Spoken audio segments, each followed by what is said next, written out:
улсын төсөв хилцэж аюулгүй байдал гадаад бодлогын байнгын хороонд харьяалагддаг засгийн газрын яамдын тухай төсөв хилцэж байна. Энэ гадаад харилцааны яамн дээр их анхаарал татах асуудал байна. Гадаад харилцааны яам одоо өнөөдөр Монгол улсыг төлөөлж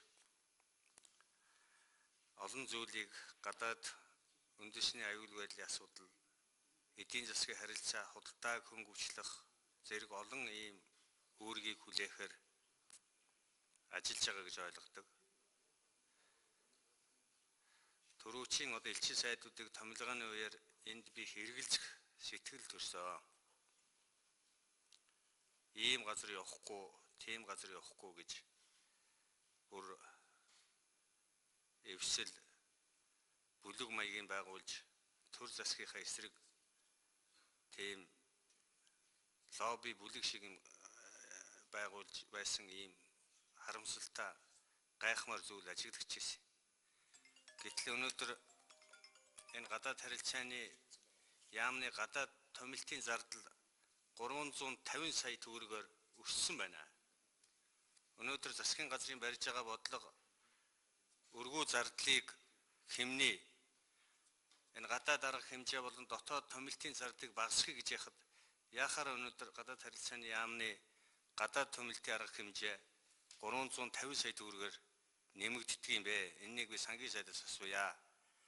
Дээр нь энэ гадаад харилцааны яамны дэргэд эдийн засгийн коридор байгуулах хөтөлбөр хэрэгжүүлж хөрөнгө оруулалтын судалгааны төвийг гадаад харилцааны яамны дэргэд байгуулах мэдээлэл сурчлагын 400 сая төгрөг гэж байна. Юу сурчлах гэдэг байгаа юм. Дээр нь энэ дэлхийн монголчуудын хоёр цогц арга хэмжээ гэж байна. Монгол улсын түүх, бит ба бит тус соёлын өв, уламжил зэрэг зүйлийг олон улс сурчлах энэ соёлын яамны хийх ёстой ажил биз дээ. Яагаад ийм давхар тус асуудал оруулж ирдээ? Энд их эргэлзэж байна. Энд нэг хариулт авъя. Тэгээ ер нь энэ гадаад харилцааны яам та ярих асуудал өнөөдөр улсын хурлд их байгаа шүү. Тэр гадаадд томилж байгаа томилгооныхаа асуудлууд, элчин сайдууд ч биш, тэнд ажиллаж байгаа хүмүүсийн асуудлууд. Өнөөдөр энэ олонний анхаарлыг татсан асуудал болж байгаа. Дээр нь өнөөдөр улс орны үндэсний аюулгүй байдлын асуудал.